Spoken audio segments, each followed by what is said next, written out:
La Montbéliarde est la star de la région. C'est l'identité aussi du comté. Je pense que c'est l'identité, son image, une belle vache rustique, bien complète, à la fois quantité, qualité et rusticité.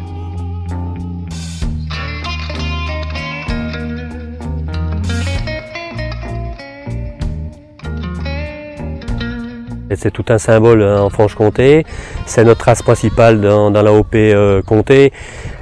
Alors c'est vrai que cette vache, si vous êtes promené dans Franche-Comté, vous voyez des troupeaux de Montbéliarde qui pâturent et c'est le fondement de l'AOP comté de voir ces vaches pâturer.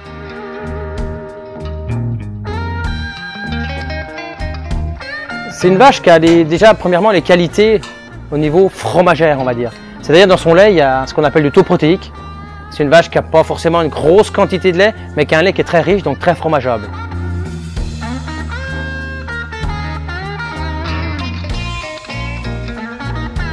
Et cette race aujourd'hui est complètement acclimatée donc, à notre massif, mais aussi c'est une fromagère, donc la qualité de son lait fait qu'elle est bien adaptée au comté. C'est-à-dire on a un écart entre ce qu'on appelle la matière grasse du lait et la matière protéique du lait, optimum pour faire du comté.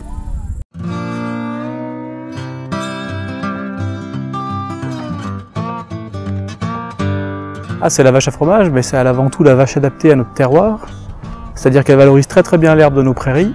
On en trouvera automatiquement chez les gens qui font du comté et on peut en trouver dans d'autres régions de France parce qu'elle peut être intéressante à certains niveaux qui ont été plus travaillés, au niveau de la docilité, au niveau de la fertilité, au niveau de la longévité par rapport à d'autres races qui sont peut-être plus productrices mais qui vivent beaucoup moins longtemps.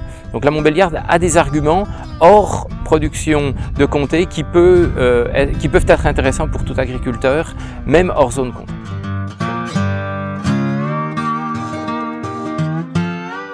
Les vaches sont enfermées pendant 5 mois et demi à peu près, donc à ce moment-là elles vont manger uniquement du foin regain et les céréales produites sur la ferme, alors que l'été elles vont manger de l'herbe essentiellement. On essaie aujourd'hui de faire des bâtiments où les vaches sont bien pendant l'hiver, du coup pour leur rendre ce passage-là le plus agréable possible.